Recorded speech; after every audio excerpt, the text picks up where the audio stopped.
بەناوی خوای گەورە سڵاوتان لەبێت بەڕێزان لایەنە سیاسیەکانی هەرێمی کوردستان بۆ چوونی جیاوازیان لەسەر کارەکردنەوەی پەرلەمانی کوردستان هەیە. وتەبێژی کۆمەڵی ئیسلامی کوردستانیش ڕای دەگرێت ڕێگەی سەلیم ئەوەیە کە پەرلەمانی کوردستان بە دەستەی سەرۆکایەتی ئێستاوە کارا بکرێتەوە. بە میواندارێک لە بەڕێزان برزۆ مەجید سەرۆکی فراکسیۆنی گۆڕان لە پەرلەمانی کوردستان، هەروە مەڕوان گەڵاڵی سەرۆکی فراکسیۆنی کۆمەڵی ئیسلامی لە پەرلەمانی کوردستان تاوتوی ئەم پرسە دەکەین. لە سەرەتادا راپۆرتێک دەبینین، دواتر لەگەڵ میوانەکانمان درێژە بەم پرسە دەدەین.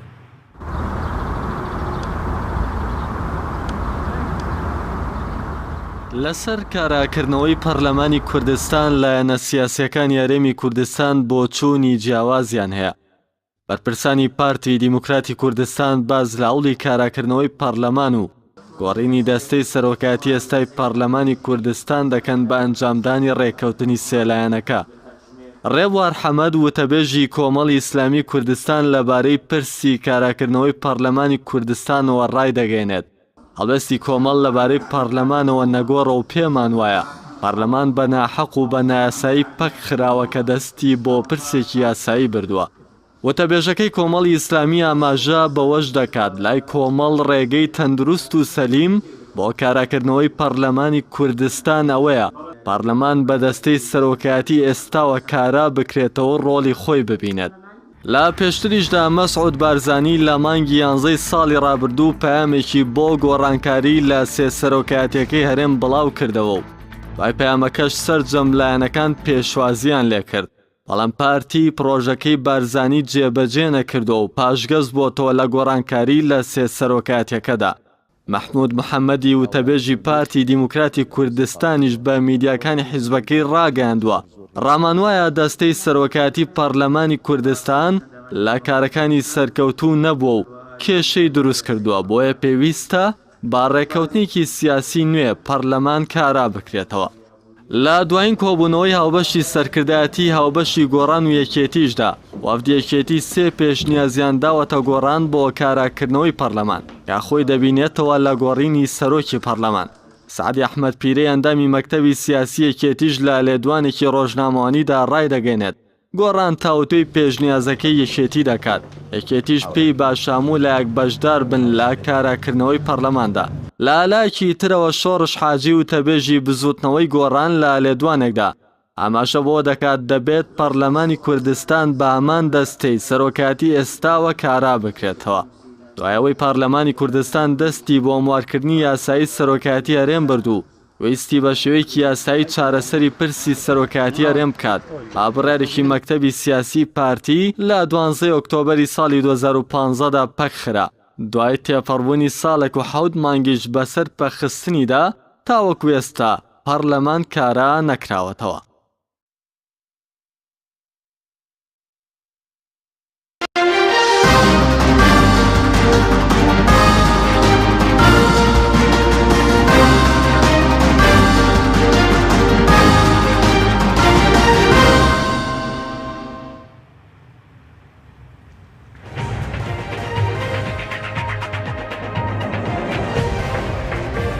دوبارە سڵاوتان لەبێت بەڕێزان، سوپاس بۆ میوانەکانمان. ئەگەر سەرەتا بچینە لای مامۆستا مەڕوان کە لە سۆرانەوە لەگەڵمان. مامۆستا زۆر سوپاس بۆ بەشداریکردن لە بەرنامەکەماندا. ڕای فراکسیۆنی کۆمەڵی ئیسلامی کوردستان لەسەر مەسەلەی کاراکردنەوەی پەرلەمانی کوردستان چییە و دەتانەوێت بە چ شێوازێک پەرلەمان کارا بکرێتەوە کە ئێستا لە لایەنە سیاسیەکان باز لە کاراکردنەوەی پەرلەمانی کوردستان دەکرێت؟ بسم الله الرحمن الرحیم. سوپاس بۆ ئێوەی بەڕێز و بەخێراتنی برای بەڕێزم کاک برزۆ دەکەم و سوپاس بۆ بینەرانی بەڕێز و خۆشەویست. دیارە پەرلەمانی کوردستان پێشەوەی کە باسی کاراکردنەوەی بکەین بەڕاستی هەر ڕۆژێک کە تێدەپەڕێ بەسەر ڕێگریکردن لە پەرلەمان و لە دەستەی سەرۆکایەتی بۆ جێبەجێکردنی ئەرکەکانی خۆیان پەڵەیەکی ڕەشە لە مێژووی دەوڵەتداری هەرێمی کوردستان و پەڵەیەکی ڕەشە لە سیاسەتکردن لە هەرێمی کوردستان کە سیاسەتکردنی لە هەرێمی کوردستان بە ئاقارێکی ترسناک دابرد و بووە مایەی ئەوەی کە هاوڵاتیان متمانەیان بە لایەنە سیاسیەکان بە تایبەتی بە ئەو دوو لایەنە سیاسی کە دەسەڵاتدارن لە هەرێمی کوردستان لەق بێتن و قەناعەتیان وابێتن کە لە کارخستنی پەرلەمانی کوردستان زەنگێکی مەترسیدار بوو بۆ مەسلەی کاراکردنەوەی پەرلەمانیش. ئێمە وەکو فراکسیۆنی کۆمەڵی ئیسلامی و کۆمەڵی ئیسلامیش کە لە سەرزاری وتەبێژەکەی ڕایان گەیاندووە قەناعەتمان وایە بەو دەستەی سەرۆکایەتی ئێستا پەرلەمان دەبێت کارا بکرێتەوە گەر قسە لە کاراکردنەوەی پەرلەمانی کوردستان دەکرێتن، چونکە تاکەلایەنێک کە دەسەڵاتی گۆڕانکاری هەیە لە دەستەی سەرۆکایەتی پەرلەمان پەرلەمانتارن، ئەویش بە ویست و ئارەزووی دەستەی سەرۆکایەتی کە ئارەزوومەندانە بۆ خۆیان نامەی دەست لە کارکێشانەوەیان پێشکەش بە پەرلەمانی کوردستان بکەن و لە ژێر هیچ فشارێک و لە ژێر هیچ ئیتیفاقێکی سیاسی و هەڕەشەیەکدا پەرلەمانتاران بە بەڵێیان نەخێر وەڵامی نامەی دەستەی سەرۆکایەتی بدەنەوە و هەر کاتێکیش ئەو پەرلەمانە بەم شێوازە کاراکرایەوە فراکسیۆنی کۆمەڵی ئیسلامی شان بەشانی فراکسیۆنەکانی دیکە هەوڵێکی بەرچاوی دەبێتن و لە کاراکردنەوەی پەرلەمان ڕۆڵی دەبێتن و لە هۆڵی پەرلەماندا وجودی دەبێتن. بەڵام بە کاراکردنەوەی پەرلەمانی کوردستان بە ئاوتکردنی بزوتنەوەی گۆڕان یان گۆڕینی دەستەی سەرۆکایەتی بەبێ ئیتیفاقی ئەو پێنجلایەنە سیاسی کە ئەمڕۆکە زۆرینەی پەرلەمانی کوردستانیان پێکهێناوە، فراکسیۆنی کۆمەڵی ئیسلامی بەشداری ئەو کاراکردنەوە ناکاتن و بایکۆتی ئەو دانیشتانە دەکات. بەڵێ زۆر باشە، کەواتە ئێستا بۆچوونیەوە هەمان بۆچوونی ڕابردووە و نەگۆڕە لەبارەی ئەوەی کە پێویستە پەرلەمانی کوردستان بەم دەستەی سەرۆکایەتی ئێستا کارا بکرێتەوە. هیچ گۆڕانکارێک بەسەر بیر و بۆچوونی فراکسیۆنی کۆمەڵی ئیسلامی داناهاتووە و ئێمە گوتومانە دەستەی سەرۆکایەتی هیچ کارێکی نایاساییان ئەنجام نەداوە، هیچ تاوانێکی گەورەیان ئەنجام نەداوە کە سزا بدرێن، بەڵکو فراکسیۆنەکان چوار فراکسیۆنی گەورەی پەرلەمانی کوردستان هەمواری یاسای سەرۆکایەتیان پێشکەش دەستەی سەرۆکایەتی کردووە و دەستەی سەرۆکایەتیش ئەو هەموارەیان خستۆتە بەرنامەی کاری پەرلەمانی کوردستان. ئەوە بوو بۆی کە ڕێگری لە سەرۆکی پەرلەمان بکرێتن. ئێمە لەسەر ئەو هەڵوێستەی خۆمان سوورین و گوتوشمانە ئێمە کاتێک کە ئەو پەرلەمانە بەڕاستی شەرعیەتی یاسایی خۆی دەبێتن و هاوڵاتیان دڵی پێخۆش دەکەن کە بەو دەستەی سەرۆکایەتی ئێستا کارا بکرێتەوە و ئێمە لەسەر هەڵوێستی خۆمان بەردەوامین و هیچ گۆڕانکاریەک بەسەر هەڵوێستی فراکسیۆنی کۆمەڵی ئیسلامیدا نەهاتووە. بەڵێ زۆر باشە، سەبارەت بە مەسەلەیەوەی کە باز لە هەوڵی کاراکردنەوەی پەرلەمانی کوردستان دەکرێت بە زۆرینە لایەنی یەکێتی و پارتی و بە هاوکاری مەسەلەن لایەنی سێەم، پێتان وایە ئەوان دەتوانن بە زۆرینە پەرلەمانی کوردستان کارا بکەنەوە؟ قەناعەتم وایە مەسەلەی زۆرینە لە ڕابردوو تەجروبە کراوە و شکستی هێناوە، فەشەلی هێناوە و ئەمڕۆکە وەکو گوتم پەرلەمانی کوردستان وجودی هەیە و پەرلەمانی کوردستان شەرعیەتی یاسایی خۆی هەیە، شەرعیەتی یاسایی خۆی لەدەست نەداوە، بەهێزی سەربازی ڕێگری لە سەرۆکی پەرلەمان کراوە کەنێتەوە ناو هۆڵی پەرلەمان و بێتەوە باڵەخانەی پەرلەمان و دەوامی خۆی بکاتن. و ئێمە وەکو گوتم مەسلەی زۆرینە و کەمینە نییە، زۆرینە و کەمینە لە یاسا دەرکردن و لە بڕیاردان و لە هەمواری یاساکان کاری پێدەکرێت ناو پەرلەمانی کوردستان، نەک لە ڕێگریکردن لە سەرۆکی پەرلەمان و دوو لایەنی سیاسی یان چەند لایەنێکی سیاسی لە پشت پەردەی ڕەشەوە ئیتیفاقی سیاسی بکەن و چەند لایەنێک ئاوت بکەن بڵێن بە زۆرینەی دەنجی پەرلەمانتاران پەرلەمانمان کارا کردەوە. قەناعەتم وایە پەرلەمانتاران بچنە ژێرباری ئەوەی کە پەرلەمانی کوردستان بە زۆرینە و کەمینە کارا بکرێتەوە لە مێژووی پەرلەمانتاری خۆیان هەڵەیەکی مێژووی کوشندە دەکەن. بەڵێ سوپاس دەکەم دواتر گرێم وڵای بەڕێز دەگەر بچینە لە هەولێر لای کاک برزۆ. کاک برزۆ سوپاس بۆ بەشداریکردن لە بەرنامەکەماندا. بەر لەوەی کە بینە سەرەوەی کە چەند ڕێگایە لای فراکسیۆنی گۆڕان بۆ کاراکردنەوەی پەرلەمانی کوردستان دەمەوێت بە دیاریکراوی سەبارەت بۆ پێشنیازانێکی یەکێتی نیشتیمانی پێشکەشی بە بزوتنەوەی گۆڕان کردووە چیە کە تاکو ئێستا بە فەرمی سێ پێشنیازەکە بڵاو نەکراوەتەوە چەندە ڕاگەیاندنەکان باسییان لێکۆ سێ پێشنیازەکە بە دیاریکراوی چین و هەڵوێستیەوە چی بووە لەو بارەیەوە؟ سلااو ڕێزم بۆ جەنابتان و بۆ بینەران و سلاوی تابێتشم بۆ برای بەڕێزم مامۆستا مەڕوان گەڵاڵی. زۆر سپاس. سەبارەت بەوەی کە کۆبنەوەکەی یەکێتی نیشتمانی کوردستان لەگەڵ بستنەوەی گۆڕانە سەرکردایەتی هاوبەش ئێمە پێشتریش باسمان کرد لە ئەعلامی شاری پێدە لە گریمانی ئەوەدا ئەگەر یەکێتی نیشتمانی داوای گۆڕینی سەرۆکی پەرلەمان لە بستنەوەی گۆڕان دەکات ئێمە پێشتریش ڕامانگەیاند بوو ئەوە داوای پارتی دیموکراتی کوردستانە هەرچی یەکێتی نیشتمانی کوردستان نییە بێت داوای پارتی دیموکراتی کوردستان بگوازێتەوە نەقڵکا بۆ ئێمە بۆیە ئێمە یەکێتی نیشتمانی کوردستان خۆی باش دەزانێت ساڵی وەک زیاترە پارتی خۆی ئەو داوای لە بستنەوەی گۆڕان هەیە کە ئێمە سەرۆکی پەرلەمان بگۆڕین بەڵام هیچ بیانوێک نییە ئێمە سەرۆکی پەرلەمان بگۆڕین کێشەی جەوهەری لە هەرێمی کوردستان هەمومان زانین کێشەی سەرۆکی هەرێمە لە 19 ئابی 2015 ویلایەتەکەی کۆتایی هاتووە و کورسەکە چۆڵ نەکراوە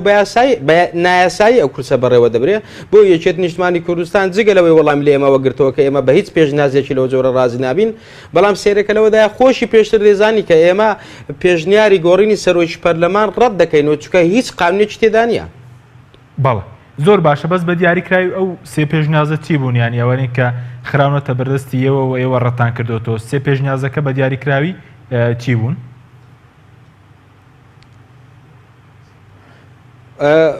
من لە ئەندامی وەفدەکە نەبوومە لە کۆبنەوەکە بەشدار نەبوومە وردەکاری پێشنیارەکان بوو چۆن بۆ چۆن نەبووە من ناتوانم لێرە بەدیقەتەوە بۆتانی باسکەم بەڵام ئێمە هێڵە گشتیەکە و هێڵە سەرچەکە باز دەکەین کە مەبدەی گۆڕان و بڕیاری گۆڕانەوەی ئێمە بە داوای پارتی و بە داوای یەکێتی و بە داوای هیچ لایەنێکتر ڕازی نابین بۆ گۆڕینی سەرۆکی پەرلەمان. زۆر باشە ئەو ڕێگایە کامەیە کە لای ئێوە هەیە بۆ مەسلەی کاراکردنەوەی پەرلەمان مادام بە داوای یەکێتی و پارتی ڕازی نابن بۆ مەسلەی کاراکردنەوەی پەرلەمان؟ مەسلەی کاراکردنەوەی پەرلەمان یان مەسلەی دەست بەکاربوونەوەی پەرلەمانی کوردستان لە لای بزنەوەی گۆڕان دوو مانای هەیە نابێ بەسییان. مانای یەکەمیان بریتە لە گەڕانەوەی سەرۆکی شەرعی پەرلەمان بەڕێز دکتۆر یوسف بۆ سەرکاروبارەکەی و کارابوونەوەی پەرلەمان. مانای دووەمیشیان بریتە لە گۆڕانکاری لە هەر سێ سەرۆکایەتەکەی هەرێم سەرۆکایەتی هەرێم حکوومەتی هەرێم ئینجا پەرلەمانی کوردستانیش کەواتە یان سەرۆکی شەرعی پەرلەمان بگڕێتەوە سەرکارەکەی و پەرلەمان دەست بەکار بێتەوە یاخود ئەوەیە سەرۆکی پێشووی هەرێم کە ئێستا لە پۆستەکەیەتی گۆڕانکاری لە سەرۆکایەتی هەرێم بکرێ گۆڕانکاری لە سەرۆکایەتی حکوومەت بکرێ ئینجا ئێمە ئەو کاتەش گۆڕانکاری لە سەرۆکایەتی پەرلەمان دەکەین. جگە لەو دوومانایە هیچ مانایشتر هەڵناگرێت کاراکردنەوە لای بستنەوەی گۆڕان. یعنی هیچ مانایەک ڕێگەی سێم نییە بۆ گۆڕینی سەرۆکی پەرلەمان؟ باسم کرد دوو مانای هەیە و نابێ بەسییان لای ئێمە. بەڵێ زۆر باش ئەی سەبارەت بەوەی کە ئەمڕۆ ئەندامێکی مەکتەبی سیاسیەتی باسی لەوە کردبوو کە ئێوە وەکو گۆڕان تاوتوێی پێشنازی گۆڕنی سەرۆکی پەرلەمان دەکەن ئەوەندەی کە بەڕێز داگادار بچ لە ناو فراکسیۆن و چ لە جواتی نیشتیمانی و گشتی بستنەوەی گۆڕان تاوتوی ئەم پرسەکراوە یاخود ئەمە وەڵام یەکلاکرێ و بە فەرمی وەڵامتان داوەتەوە کە ئەمە ڕەت دەکەنەوە. وەکو باسم کرد یەکێتی نیشتمانی کوردستان خۆی لەو ڕێکەوتنامەی کە لە حەفتەی مایسی 2015 لەگەڵ ئێمە کردی یەکێ لە بەندەکانی وەیە دەڵێ کاراکردنەوەی بێمەرجی پەرلەمانی کوردستان ئەمە خۆی یەکێتی بەشدارە لەو بڕیارە لەگەڵ ئێمە. دوو یەکێتی نیشتمانی خۆی باش دەزانی پارتی چەندین جار خۆی داوای لە بستنەوەی گۆڕان کردووە کە ئێمە سەرۆکی پەرلەمان بگۆڕین بەو بڕیارە و بەو داوایە ڕازی نابین. جا بۆ یەکێتیش ئەو ئەندامە مەکتەب سیاسی نازانم چی ئەو قسەی کردووە بەڵام ئەو ئەندامە مەکتەب سیاسی و یەکێتیش خۆی باش دەزانێت ئێمە بە هیچ جۆرێک تاوتوی پێشنیازی لەو جۆرە ناکەین لەوانەیە بۆ خۆیان ئەو قسەیان کردبێ ئێمە تەفەهومی وەزعی ناوێکێتی و جۆرا و جۆری و پێکدادانی لێدوانەکانی ناوێکێتیش تەفەهوم دەکەین بەڵام ئەمە زۆر ئیشمان بەو کێشە ناوخۆیانە یەکێتی نیە ئیشمان بە بزنەوەکەی خۆمانە کە بڕیاری بستنەوەی گۆڕان بریتە لەوەی ئێمە بە داوای نایاسایی و بە خۆفەرزکردن و خۆسەپاندنی هیچ لایەنێک قبول ڕازی نابین و قبولیشی ناکەین و سەرۆکی پەرلەمانیش ناگۆڕین بەو جۆرەی ئەوان داوای دەکەن. زۆر باشە ئەی سەبارەت بەوەی کە ئێستا باز لەوەکرێت کە بۆ نمونە پارتی مەرجی هەیە لە بەرامبەریشدا بزنەوەی گۆڕانیش مەرجی هەیە بۆ کاراکردنەوە ئێوە هیچ مەرجێکتان هەیە بۆ کاراکردنەوەی پەرلەمان؟ ئەمە پروپاگەندەیە بە دوای گۆڕاندا دەکرێت ئەمە ئەسڵ و ئەساسی نیە لە هەندێکی ئەعلام یاخود لە ئەعلامی سێبەردا دێ ئەم مەسەلەی دەخزێنە بازاڕە سیاسیەکە گۆڕان هیچ مەرجی نیە. گۆڕان تەنها دەڵێ پارتی دیموکراتی کوردستان بە نایاسایی کاری ناقانونی کردووە ئەسڵان ئەگە دادگا سەرەر بووە یاسا سەرەر بووە پارتی دەبواە بدرێ بە دادگا لە بەرامبەر ئەو مخالفە قانونی و ئەو کارە نایاسانە و ئەو پێشەلکاری یاسانەی کردوێتی بۆیە داواکاری ئێمە نەمەرجە نەداواکارێت تەنها دەڵێن ئەو مخالفە قانونی و پێشەلکردنی یاسانەی پارتی کردوێتی ڕێگری لە سەرۆکی پەرلەمان کردووە وەزیرەکانی گۆڕانی لە وەزارەتەکانیان دەرکردووە و پەرلەمانی پەخستووە کاری نایاساین دۆخی هەرێمی کوردستانی تێکداوە ئەو تێکدانە دەبێت چاک بکرێتەوە دۆخەکە ئاسایی بێتەوە بە داوای ئاساییکردنەوەی دۆخ مەرج نییە بەڵکو چاکردنەوەی هەڵەیەەکە بەڵام ئەمە پارتیە سەرڕای کارە ناقانونەکانی دەیەوێت خۆشی فەرزکا و داوای ناقانونی بکە و ئێمە سەرۆکی شەرعی پەرلەمان بگۆڕین کە پێی ڕازی نابین. بەڵێ سوپاس دەکەم دواتر گرم وڵای بەڕێز مامۆستا مەڕوانگە بگەڕم وڵای بەڕێزت بۆچی بەڕێزت پێ وایە ئەگەر بە سێلایەنە پەرلەمانتاران بچنە ژێر کاریگەری ئەوەی کە بە سێلایەن پەرلەمان بە زۆرینە کارا بکەنەوە هەڵەیەکی کوشندەیە؟ خاڵەکە لێرانە مەسەلەی بە حیزبیکردن و حیساب نەکردنە بۆ ڕێی خەڵک و جەماوەر چونکە ئەوەمان لە بیر نەچێ پەرلەمان توانم بڵێم تاکە دەستگایەکە کە نوێنەرایەتی خەڵکی هەرێمی کوردستان دەکاتن خەڵک لەو هەڵبژاردنەی کە ئێستانەکە ئەو خولی چوارەمە کە ئێمە تێدا دەگوزارێنین هەڵبژاردنێکی نیمچەکراوە بوو ینی خەڵک ڕاستەوخۆ دەنجی بە کاندیدەکانداوەوە نوێنەرانی خۆی هەڵبژاردووە لەبەرەوە دەڵێم کاتێک کە گوێ لە داواکاری خەڵک نەگرێتن و داواکاری خەڵک لە بەرچاو نەگیرێتن بە ئیتیفاقێکی سیاسی داواکاری خەڵک وەلا بندرێتن و زوڵمێکی سیاسی لە سەرۆکی پەرلەمان و لە دەستەی سەرۆکایەتی ئێستانەکە بکرێتن و دەستەی سەرۆکایەتێکی نوێ دابدرێتن بۆ چەند مانگێکی محەدەد کەماوە بۆ بەرژەوەندی دوولایەنی سیاسی ئەوە دەڵێم کە هەڵەیەکی کوشندەیە و لە مێژووی پەرلەمانتاری خۆیاندا تۆماری دەکەن خوازیارم کەوانەکەن و قەناعەتم وایە دائیمەن لە هەرێمی کوردستاندا خوازیار بووم کە سیستەمێک هەبایە بۆ لێپرسینەوە و بە دوواداچوونی ئیشوکاری پەرلەمانتاران و ئیشوکاری دەستەی سەرۆکایەتی بۆ ئەوەی کە هەر کاتێک کە دەستەی سەرۆکایەتی یان پەرلەمانتاران نەیانتوانی باکە ئەدایەکی تەندروستی پەرلەمانتاری خۆیان پێشکەش بکەن بۆی بەرژەوەندی خەڵکی هەرێمی کوردستان دووچاری لێپرسینەوە ببان بەڵام قەناعەتم وایە ئەو خولە خولێکی ئەکتیڤ بوو خولێک بوو کە توانی بێ گوێدانە فشاری لایەنە سیاسیەکان دەست بۆ پرسی هەستیار ببا و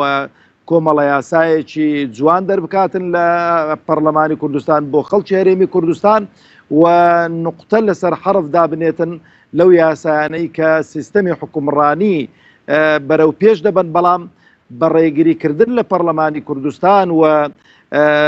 پەکخستنی پەرلەمانی کوردستان و ڕێگرتن لە سەرۆکی پەرلەمانی کوردستان بێتەوە سەرکارەکەی ئەتوانم بڵێم ئەو خەونانەی کە فراکسیۆنەکان بویان بۆ ئەو 4 ساڵە کە بیهێنەدی بۆ خەڵکی هەرێمی کوردستان زیندە بە ساڵیان کرد کە پێشتریش ئاماژت پێکرد ئێوە وەکو فراکسیۆنی کۆمەڵەگەر کۆبوونەوەیەکی پەرلەمان بەڕێوە بچێت ئەگەر ئەم سێلایەنە بیانەوەی دەستی پەرلەمان کارا بکەنەوە بەشداری ناکەن ئەی چۆن بەشداریکەن ئێستا گەر کۆبوونەوەیەکی تر بۆ کارەکردنەوەی پەرلەمان بە هەمان دەستی سەرۆکاتی ئێستا بەڕێوە بچێت بەشداری دەکەن؟ ئەمە گوتومانە ئێستانە کار هەوڵێک هەبێتن لە ئارادا بێتن بۆ کاراکردنەوەی پەرلەمان بەو دەستەی سەرۆکایەتی کە ئێستانەکە هەیە لە هەر شوێنەکە بێ فراکسیۆنی کۆمەڵی ئیسلامی بەشدار دەبێتن بەڵام جارێ هەر دەنگۆیە خوازیارم وانە بێتن 3 لایەنە 4 لایەنە 5 لایەنە فراکسیۆنەکانی دیکەن هەر کەسێکی دیکە بێتن کە بیەوێتن پەرلەمان بە زۆرینەی دەنجی پەرلەمانتاران کارا بکاتەوە بۆ گۆڕینی دەستەی سەرۆکایەتی گومانتان نەبێتن کە فراکسیۆنی کۆمەڵی ئیسلامی مقاتعی ئەو دانیشتە دەکاتن و بەشدار نابێتن و هەڵوێستیشی دەبێ و بەیان نامەش دەردەکات. زۆر باشە بەڵام بۆچی لەگەڵ ئەوەدانی کە بەم شێوەیە کارا بکرێتەوە خراپیەکەی لە چیدایە؟ خۆی خراپیەکەی لەوەیدایە کە بەڕاستی ئێمە گومان دەخێنە سەر هەڵبژارنەکان و خەڵک بێئومێد دەکەین لە هاتنە سەر سندوقی دەنگدان چونکە ئەمڕۆ کە لایەنێکی سیاسی ئەو جورئەتە بەخۆی بداتن لایەنێکی سیاسی دیکە ئاوت بک کە دووەم هێزە لە هەرێمی کوردستان و دووەم دەنجی هیناوە دووەم فراکسیۆنە لە پەرلەمانی کوردستان طبعا خێری پێ نەکراوە نە بە بزوتنەوەی گۆڕان نە بە یەکێتی نیشتیمانی نە بە یەکگرتووی ئیسلامی نە بە کۆمەڵی ئیسلامی خێر بە کەسمان نەکراوە ئێمە بە ئیستحقاقی ئینتیخابی خۆمان ئەو کورسیانەمان وەرگرتوون وەکە بەشدار حکومەتی بنکە فراوانیش بووین بە ئیستحقاقی خۆمان ئەو پۆستانەمان وەرگرتوون یعنی خێرمان پێ نەکراوە بڵێ کاکە ئێمە لە خێر و سەدەقەی خۆمان پەشیمان بووینەوە و کاتێکە بۆ نمونە یعنی زۆر جار دەگوترێتن بزوتنەوەی گۆڕان یان کۆمەڵی ئیسلامیان هەر لایەنێکی دیکە وەکو کانەما لەسەریان فەرز کرابێتن کە لە پەرلەمانی کوردستاندا دەست بۆ یاسای سەرۆکایەتی نەبرێتن ئەگەر شتێکی وا لە هەیە بەو خەڵکەی بڵێن بۆی کە ئێمەش بەڕاستی معلوماتمان هەبێتن بەڵام قەناعەتم وایە مەسەلەی ئەو پۆستانە چ پۆستی سەرۆکی پەرلەمانە و وەزیرە بەڕێزەکانن و هەر پۆستێکی دیکەیە بە ئیتیفاقێکی سیاسی و بە استحقاقی انتخابی و پۆستانە وەرگیراون لەبەرەوە ئیسلامی و فراکسیۆنی کۆمەڵی ئیسلامی لەسەر هەڵوێستەکانی خۆی بەردەوام دەبێت. بەڵێ سوپاس دەکەم کاک برزۆ گەر بگرێن و لای بەڕێز سەبارەت بۆی کە بەڕێستان پێشتر باستانەوە کرد کە دوو ڕێگە هەیە لای وەکو بستنەوەی گۆڕانەوەی کە سەرۆکی پەرلەمان بگەڕێتەوە یاخود گۆڕانکاری لارسی سەرۆکایەتێکە بکرێت. ئەی سەبارەت بۆ پرۆژەی کە پارتی هەبوو لەگەڵ لایەنەکان بۆ گۆڕانکاری ئەم پرۆژەی بۆ فەشەلی هێناوە کێ هۆکاری ئەو فەشەلەیە بوو؟ جارێ ئەو پێشنیارەی گۆڕانکاری لە سێ سەرۆکایەتەکەمە باسی جەنابتەوەی لە پرۆژەکەی سەرۆکی پارتی هەبوو؟ بەڵێ بەڵێ. بەڵێ پارتی و سەرۆکی پارتی خۆیانەوە پێشنیازیان کرد ئەو کاتە لە تەسەوری خەڵکیشدا نەبوو لە تەسەوری بەشێک لە حزبەکانیش نەبوو کە بزوتنەوەی گۆڕان پێشوازی لەوە پارتی بکە بەڵام لە پێناوی ئاسایی بنەوەی دۆخی هەرێمی کوردستان و لە پێناوی ڕەچاوکردنی دۆخی خەڵک کە دەزانانی ئێستا دۆخی خەڵک چەند خراپە لە ڕووی بژێوی و لە ڕووی سیاسی و ئەوانە لە پێناو سەرپێخستنەوەی دامدەستگا شەرعەکانیش گۆڕان ئامادە بوو پێشوازی لە وەفدەی پارتیکە کە وەفدی پارتیشات وتمان ئێوە خۆتان پێشنیازتان کردووە گۆڕانکاری لە سێ سەرۆکایەتێکە بکرێ ئێمە بۆ پێشنیازە رازین فەرموو با میکانیزمی جێبەجێکردنەکە دانین کە پارتی زانیان ئێمە پێشوازیمان کرد و جددین لە پێشواز جێبەجێکردنی ئەو بڕگەی گۆڕانکاری لە سێ سەرۆکایەتێکە ئیتر خۆیان پەشیمان بوونەوە هەرچەندە لە عورفی سیاسی و عورفی حزبی هیچ شوێنێکی ئەم دنیاە نەبووە حزبێک خۆی دەست پێشخەری بکە خۆشی لێ پەشیمان بێتەوە بۆیە ئەوە دیموکراتی کوردستان بوو لێ پەشیمان بووە و بەشێکیشی پەیوەندی بەو عەقڵەتی پارتیەکە بە هیچ شێوەیەک باوەڕی بەدەستا و دەستکردنی دەسەڵات نەبووە لە هەرێمی کوردستان. بەڵێ یعنی ئێستا ئێوە وەکو گۆڕان ئامادەن کە ئەگەر ئەم گۆڕانکاریە بکرێت سەرۆکی پەرلەمان بگۆڕن ئەگەر گۆڕانکاری لە سەرۆکایەتی هەرێمی حکوومەتدا بکرێت؟ عرضی جەنابتم کرد یعنی کارەکردنەوەی پەرلەمان لای ئێمە دوو جۆرە جۆرێکیان گەڕانەوەی سەرۆکی شەرعی پەرلەمان دکتۆر یوسف بۆ سەرکارەکەی کارەکردنەوەکەی تریش بریتە لەوەی گۆڕانکاری لە سەرۆکایەتی هەرێم و سەرۆکایەتی حکوومەت و ئینجا پەرلەمانیش بکرێ ئەو کاتە ئێمە پێمان ئاساییە. بەڵێ زۆر باش ئەی هەڵوێستان چی دەبێت گەر سێ لایەن یاخود دوو لایەن پەرلەمان کارا بکەنەوە و داژنێک بکەن بەبێ گەڕانەوە سەرۆکی پەرلەمان و دەستی سەرۆکایەتی بگۆڕن؟ جارێ ئەوەی پارتی کردی لە 12 ئۆکتۆبەر کودەتا ئینقلابە بەسەر دیموکراتیەت بەسەر پرۆسەی سیاسی و بەسەر باڵاترین دەستگای نیشتانی و یاسادانان کە پەرلەمانی کوردستانە بۆیە هەر هەوڵێک لە دەرەوەی یاسا هەر هەوڵێک بۆ ئەوەی درێژە پێدانی ئەم دۆخی ئێستا بێت درێژە پێدانی ئەو واقعە بێت کە پارتی دروستی کردووە ئەمە بەشداربوونە لە ئینقلابەکەی پارتی و درێژە پێدانی ئینقلابەکەی پارتیە. بەڵێ زۆر باشە بەڵام پێ دوایە ئەگەر پەخستنی پەرلەمان هەبێت ئاسایی نیە گەر ئەو ڕێکارەش بگیرێتە بەر لە کوردستان چاوەڕێ ناکەم کە بەبێ گەڕانەوە مەسەلەن دەستی سەرۆکایەتی بگۆڕێت ئەگەر ئەو فراکسیۆنانە بە زۆری نەکۆ بنەوە؟ ئەوە وەکو دەڵێت چەندی بەچەند عەقڵەتێک حزبێک هەبوو بێ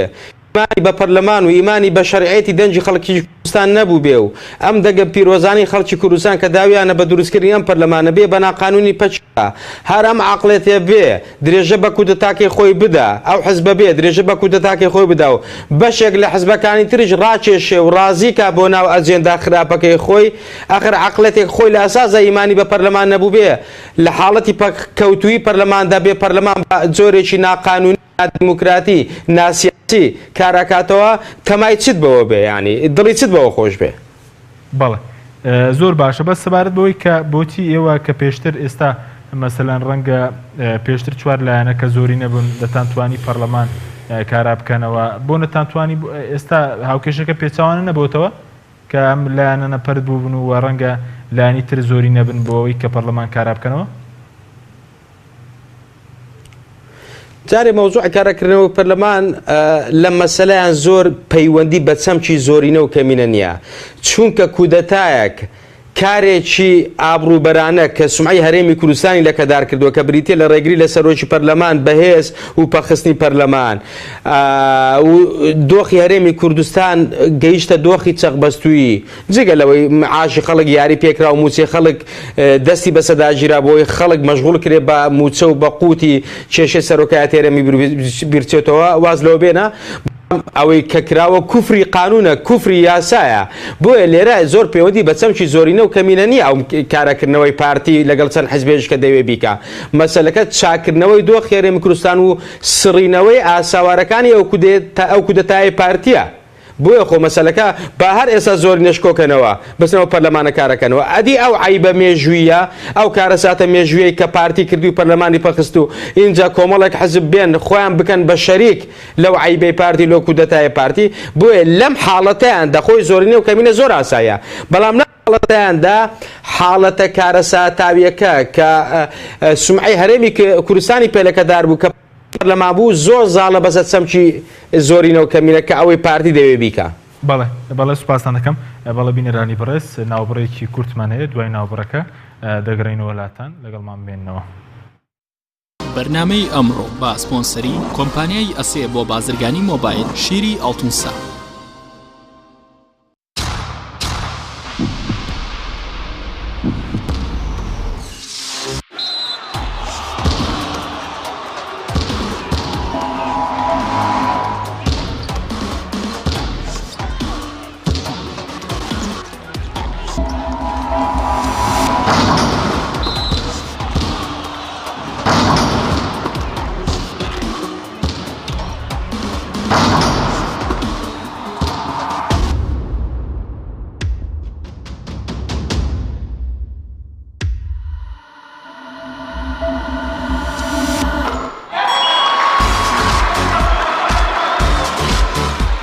سەرکەوتنە گەورەیە تەنها شیری وشکی ئەڵتونسای تەمێکی ڕاستەقینە و 100% سروشتی نۆشی کە و هەمیشە بە بەهێزی بمێنەرەوە ئەسێ ئەمڕۆ جیاوازتر دەردەکەوێت ئەسێ ڕنگ و هێز و توانایەکی نوێ پێشکەش دەکات زیرەکێکی ڕاستەقینە و متمانە پێکراوە ئەسێ Q6 نوێترین مۆبایلی زیرەکە و کردنەوەی لەلایەن پەنجەمۆری خاوەنەوە کار دەکات ڕامی 3 گیگابایتە و میمۆری 32 گیگابایتە و کامێرای سەرەکی 13 مێگاپیکسلە و کامێرای پێشەوەی 8 مێگاپیکسلە ئەسێ یەکەمین مۆبایلی مارکەی کوردی 4G LTE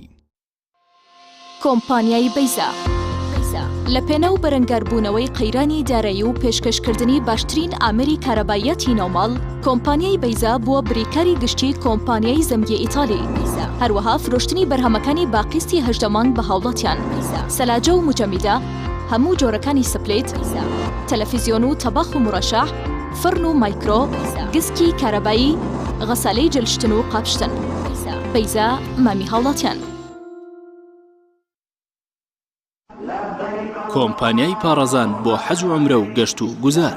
هەمومان پێویستمان بە گەشتی ئیمانی و ڕۆحی هەیە سەفەرێک کە تۆز و گەردی تاوانمان لێ بتەکێنێ و لەوێچێ ئاوی بەراعەتمان پێ بنۆشێ لەگەڵ کۆمپانیای پارەزان ئامادەی ئەو گەشتە ئیمانی و ڕۆحیە بە بۆ مەکەی پیرۆز و مەدینەی منەوەرە بە سەرپەرشتی حاجی ئامانج و کەسانی شارەزا و ڕێبەرانی ئەزموندار لێرەوە پێتان ڕاگەێنین هاوکارتانە بین گەشتی عومرە بکەن لە مانگی پیرۆزی ڕەمەزاندا بۆ ئەوەی سکوونەتی ڕۆحتان بەرنەبن دیوارەکانی کەعبەی پیرۆز و دڵی گەرمتان بە ئاوی زەمزەم لە ئێوارانی ڕەمەزاندا فێنک بکەنەوە گەشتەکانی کۆمپانیای پارەزان بەم شێوەیە بێت 15 ڕۆژی سەرەتای ڕەمەزان 15 ڕۆژی کۆتایی ڕەمەزان سەر لە بەری مانگی پیرۆزی ڕەمەزان لەگەڵ خزمەتگوزاریەکانی وەک دابینکردنی ڤیزا و بلیتی فڕۆکە بۆ وڵاتانی جیهان کۆمپانیای پارەزان بۆ حەج و عومرە و گەشت و گوزار کۆمپانیای پارەزان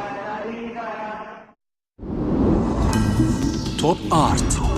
تاکە بریکاری تۆڕی میدیایی کۆمەڵ بۆ دروستکردن و بڵاوکردنەوەی ڕیکلام تۆپ ئارت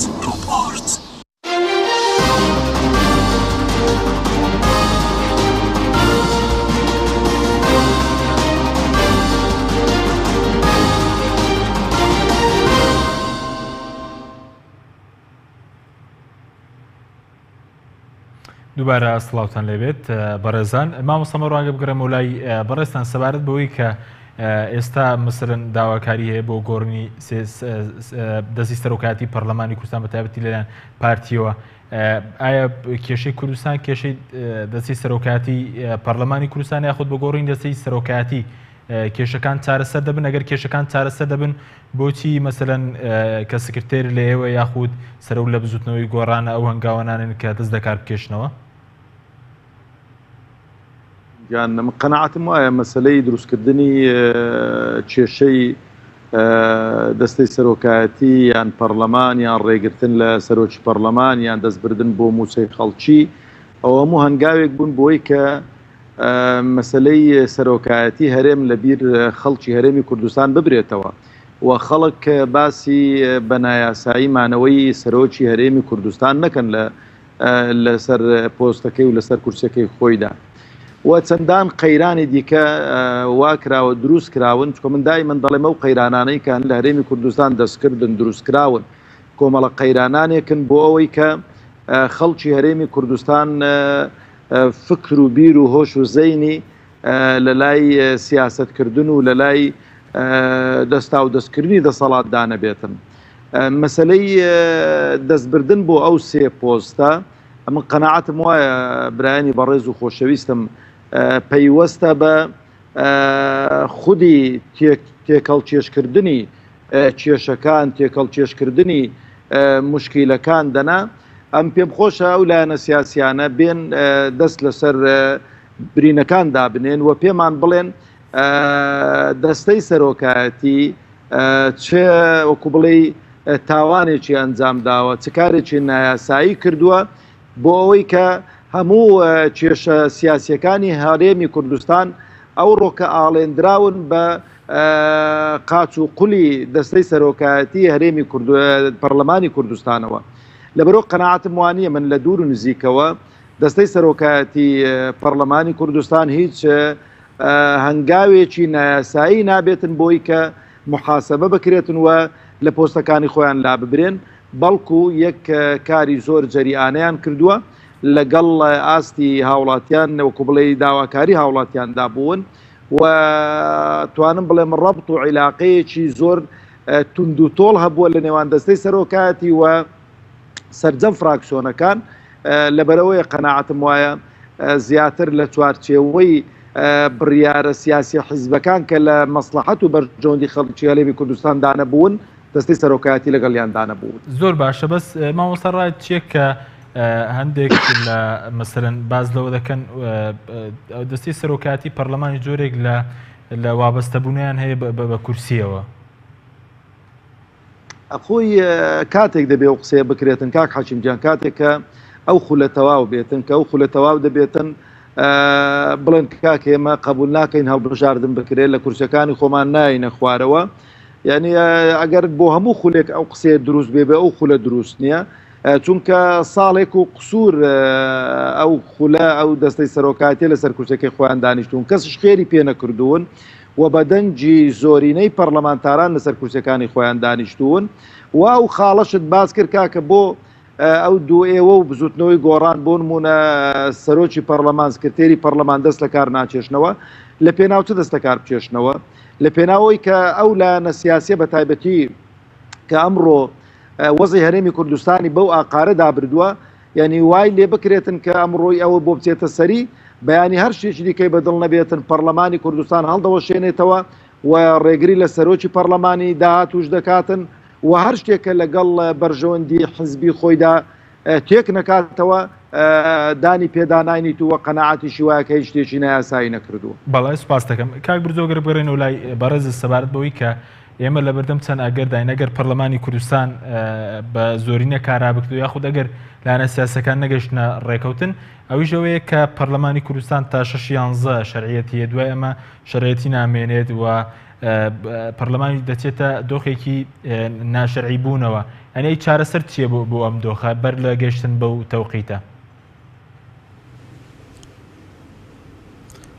جارێ ئێمە تەمەنا دەکەن نەگاتەوە دۆخە و دۆخی هەرێمی کوردستان ئاسایی بێتەوە سەرۆکایەتی شەرعی پەرلەمان بگەڕێتەوە سەر کارەکەی و پەرلەمان بکەوێتە سەرپێ و کارەکانی خۆی بکە بەڵام خۆ ئێمە بۆ ئەو کاتەش بێگومان هەڕووداوێکی تازە هەر حاڵتیش تازە پێدە پێش وەکو بستنەوەی گۆڕان لە کاتی خۆی داڕێی خۆمان دەردەبڕین و پێ نامانەوە پێش ڕووداوەکان بکەوین لەسەر و ئەمانەشدا خۆ ئێمە هەمیشە وەکو گۆڕان ڕاماگەیاندۆ بە هەڵبژاردنەکان لە هەرێمی کوردستان بە هەڵبژاردننی پەرلەمانی کوردستان و هەڵبژاردننی سەرۆکایەتی هەرێم و هەڵبژاردننی ئەنجومەنی پارێزگاکان لە وادەی خۆیدا بکرێت لە کاتی خۆیدا بکرێت بۆی لە 6 دەکرێت هەڵبژاردننی هەرێمی کوردستان بکرێت زۆر باشە بەڵام ڕەنگە ئەگەریەوە شەبێگەر پەرلەمان کارە نەکرێتەوە تەمەنی پەرلەمان درێژ بکرێتەوە و خولەکانی ڕابرد و پێتان وایە ئەمە کارێکی دروستە؟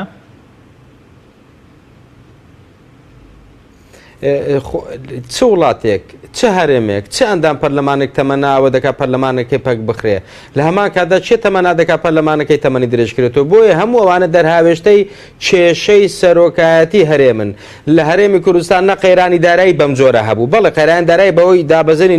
نرخی نەفت و شەڕی داعش بەشێکی ڕاست بوو بەڵام بەشەکەی تری دروستکراو بوو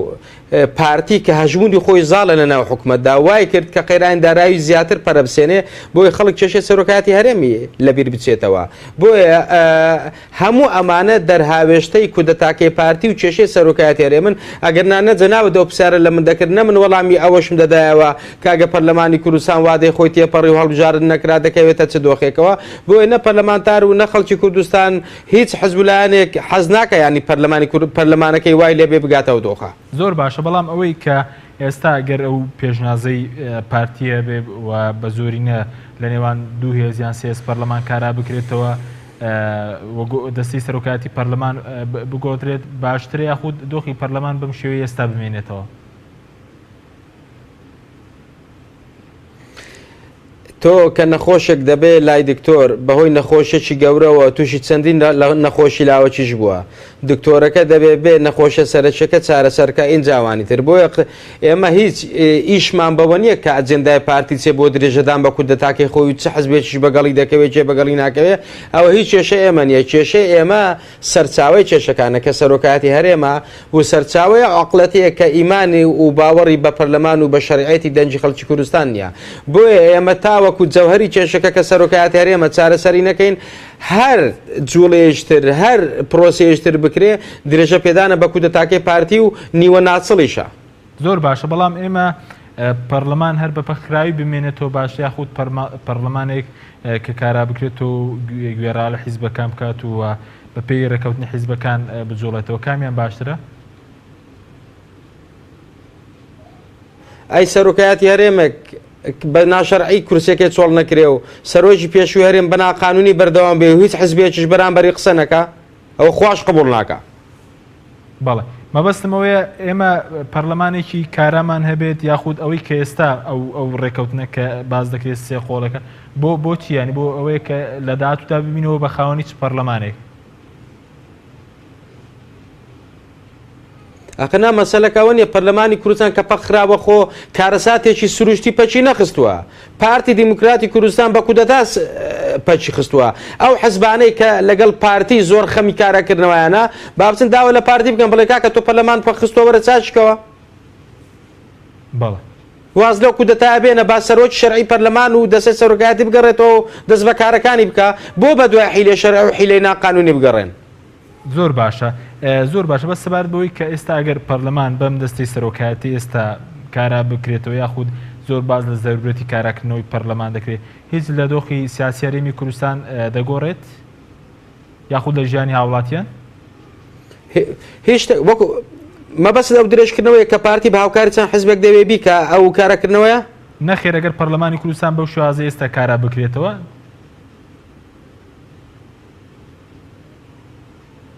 بەڵێ ئەمە جارێ گۆڕانکاریەکی زۆر گەورەیە و نەهێشتنی ئاساوارەکانی کودەتای پارتیە و تا ڕادەیەکی باش خستنەوە سەرپێی پرۆسی سیاسی و دامدەستگا شەرعەکانە لە هەرێمی کوردستان و گەڕانەوەی شەرعیەتە بۆ باڵاترین دەستگای نیشتمانی و یاسادانان ئەمە زۆر گرنگە بۆ سوحەی هەرێمی کوردستان بۆ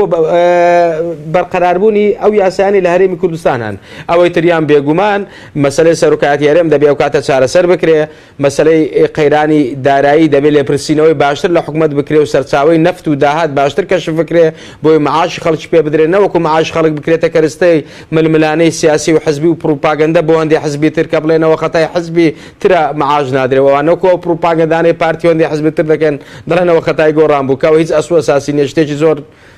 بێمە ناشە ئەو قسانە دەکرێت بۆیە کە پەرلەمانی کوردستان بەم دەستی ئێستا سەرۆکاتیەوە کارابەوە بێگومان گۆڕانکاریی گەورەی لە پرۆسی سیاسی لە هەرێمی کوردستان زۆر باشە بەس ئەوکاری چی بوو کە کێشەکانی کوردستان لە سەرۆکایەتی هەرێم و لە قەیرانی دارایی ئێستا تەنان لەوە حیزبە سیاسەکان کورت کراوەتەوە لە مەسلەی گۆڕین دەستی سەرۆکایەتی و کاراکردنەوەی پەرلەمانی کوردستان بە گۆڕینی ئەم دەستەیە. ئەمە پارتیش دەسەوە بەرنامەی دەکە و ئەو حزبانی تر دەیانەوە بە دوای پارتی بکە من ئەوان بیر دەکەن وەگە ناوە لای بزنەوەی گۆڕان لای مەبەی زۆرێکوانە نەخێر قەزیەکە کورد نەکراوەتەوە لە سەرۆکایەتی پەرلەمان و گۆڕین دەسێ سەرۆکایەتی پەرلەمان قەزیەکە لە هیچ شتێکی تریش کورد نەکراوەتەوە بەڵکو قەزیەکە قەزیەیەکی زەقە و تەنها یەک قەزیە بریتێ لە قەزیە سەرۆکایەتی هەرێم. زۆر باشە دواتر ئەگەڕێم وڵای بەرزێک دەرفەتمانە بوو مامۆستا بگەڕێم وڵای بەرز سەبارەت بەوەی کە پێتان وایە ئێمە لە بەردەم چ ئەگەرێکدان بۆ کاراکردنەوەی پەرلەمانەوەی کە ئەم لایەنە بە تایبەتیشێتی و پارتی بگەنە کاراکردنەوەی پەرلەمان یاخود هەڵبژارن دەکرێت یاخود تەمەنی پەرلەمانی کوردستان درێژ بکرێتەوە. کاک حەچیمەندێک ڕاستی هەن پێم خۆشە لێرانە بیڵێم مەسەلەی زۆر باسی کاراکردنەوەی پەرلەمان دەکرێت کاراکردنەوەی پەرلەمان کاتێک دەکرێتن کە دەستەی سەرۆکایەتی وجودی هەبێتن کە بۆ نمونە سەرۆکی پەرلەمان لەگەڵ جێگیری پەرلەمان یان سەرۆکی پەرلەمان لەگەڵ سکرتێری پەرلەمان یان سکرتێری پەرلەمان لەگەڵ جێگیری سەرۆکی پەرلەمان بانگێشتی پەرلەمانی کوردستان بکەن و بانگێشتی پەرلەمانتاران بکەن بۆ دانیشتنێکی ئاسایی یان نائاسایی بۆی کە دانیشتنەکە بکرێتن لەبەرەوەی بەڕاستی ئەمڕۆکە دەستەیەکی سەرۆکایەتی هەیە هیچ لایەنێک هیچ جیهەتێک ناتوانێتن بانگهێشتی فراکسیۆنەکان بکاتن بەبێ دەستەی سەرۆکایەتی و کۆبوونەوەیان پێ بکاتن ئەمن باسی یاسات بۆ دەکەم بەڵام باسی لایەنە سیاسیەکانت بۆ ناکەم کە هەموو یاساکانیان ژێرپێخستون و هەموو یاسا بەرکارەکانیان لێخن کردوون و ئیشی پێ ناکرێتن لەبەرەوەی هەر دانیشتێکی لەو شێوازەی بکرێتن ئەگەر دەستەی سەرۆکایەتی بانگێشتی بۆ نەکاتن دەچێتە دانیشتێکی چوارچێوەی خارجی یاسا و قانون و یاسا بەرکارەکانی هەرێمی کوردستان خاڵێکی دیکەم پێم خۆشە من وەڵامت بدەمەوە کە و پرسیارەت لە برای بەڕێزم کاک برزۆ کرد یعنی کاتێک کە پەرلەمانێک کارا بکرێتەوە بەڵام لە ژێر هەژمون و لە ژێر هەیمەنەتی لایەنە سیاسیەکان لایەنێکی سیاسیان دوو لایەنی سیاسی دابێتن و ئەو بڕیارە سیاسیانەی کە دەردەچن لە بۆ بەرژەوەندی تاکە شخصی و چەند خەڵکێک لە ناو ئەو لایەنە سیاسیانە پەرلەمان جێبەجێام کاتن ئەمنە و پەرلەمانە سەد ینی قات دەخوازم کە نەبێتن و ئەو پەرلەمانە کە وجودی نەبێتن وەقەت ئامادەنیم وەکو پەرلەمانتارێک لە ژێر چەتری ئەو پەرلەمانە دابنیشم کۆبوونەوە بکەم کە ببێتە مای شەرمەزاری و مای عیبداری پەرلەمانتاران بەس بۆ ئەوەی بڵێن پەرلەمان کاراکرایەوە پەرلەمان کاتێک کارا دەکرێتەوە کاکە حەچیمی برا کاتێک کە خاوەنی ئیرادەی خۆی بێتن خاوەنی بڕیاری خۆی بێتن خاوەنی ئیرادەیەکی پۆڵایین بێتن کە لە خەڵکەوە لە خەڵک و جەماوەرەوە وەریگرتووە لەبەرەوەی بەڕاستی